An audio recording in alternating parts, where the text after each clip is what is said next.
കൂട്ടുകാരെ, നമുക്കിന്നൊരു അമ്പഴം നടാം. ഞാൻ ഇന്നൊരു അമ്പഴം വാങ്ങി, അമ്പഴത്തിൻ്റെ തൈ വാങ്ങി. ഇതാണ് അമ്പഴത്തിൻ്റെ തൈ. ഇതിൽ പൊടി വന്നിരിപ്പുണ്ട്. കുറേ നാളുകൊണ്ട് ആഗ്രഹിച്ചതാണ്. ഇന്നാണ് എനിക്ക് അമ്പഴത്തിൻ്റെ തൈ കിട്ടിയത്. അത് നമുക്ക് നടാം. അതെങ്ങനെയാണ് ഞാൻ നടണമെന്ന് നിങ്ങളെ ഞാൻ ഇത് കാണിച്ചു തരാം.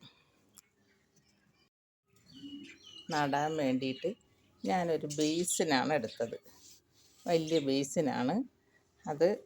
ഞാനതിൽ അതിൻ്റെ ചുറ്റിനും ഹോളിട്ട് ഒരു കമ്പി പഴിപ്പിച്ച് ചൂടാക്കി ഹോളിട്ട് വച്ചേക്കുന്നതാണ്. ഇത് വലിയ ബേസിനാണ്.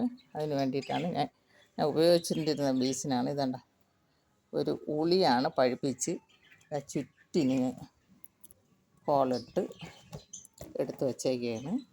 ഇനി ഇതിൽ നമുക്ക് മണ്ണ് നിറയ്ക്കാം. മണ്ണ് നിറച്ച് തൈ നടുന്നത് നോക്കാം.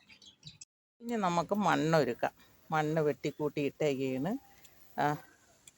ഇനി ഇതിലിടാൻ വേണ്ടിയിട്ടുള്ള സാധനങ്ങൾ ഞാൻ എടുത്ത് വെച്ചേക്കുന്നു. അതെന്തൊക്കെയാണെന്ന് ഞാൻ കാണിച്ചു തരാം. ഇതിലിപ്പം മണ്ണ് വെട്ടിക്കൂട്ടിയിട്ട് ഇത് അടുക്കള വേസ്റ്റിൽ നിന്ന് ഞാൻ ഉണ്ടാക്കിയെടുത്ത ജൈവവളം അതുണ്ട്. പിന്നെ ഇത് ചാണകപ്പൊടി എടുത്തുകൊണ്ട് വെച്ചിട്ടുണ്ട്. ഇത് എല്ലുപൊടിയുണ്ട്. ഇത് വേപ്പും പിണ്ണാക്കും കൂടെ. ഇനി അടുത്തിത്തിരി തേയിലക്കൊത്തും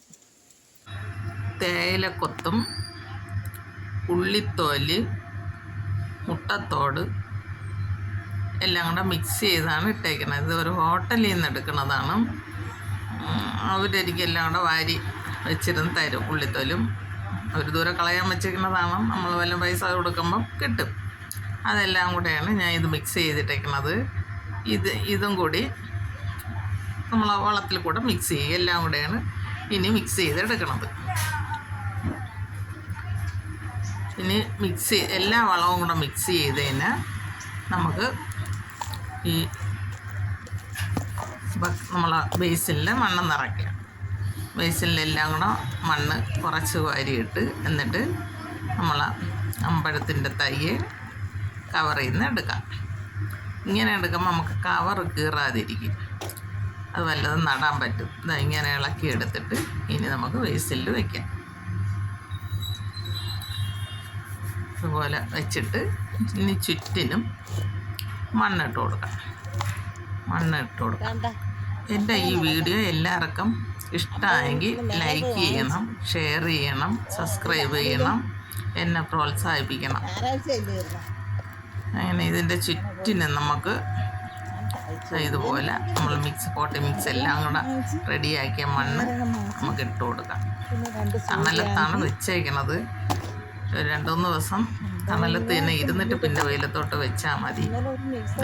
ചുറ്റിനും മണ്ണിട്ട് കൊടുത്ത് ഇനി ഇപ്പം ഞാൻ കരിയില വാരിയില്ല. മണ്ണിട്ട ശേഷം ഇത് കരിയിലയും കൂടെ മുകളിൽ വാരി ഇട്ട് കൊടുക്കണം. കരിയില ഇട്ട് വെച്ചാൽ മൂട് ഉണങ്ങാതെ കിടക്കും.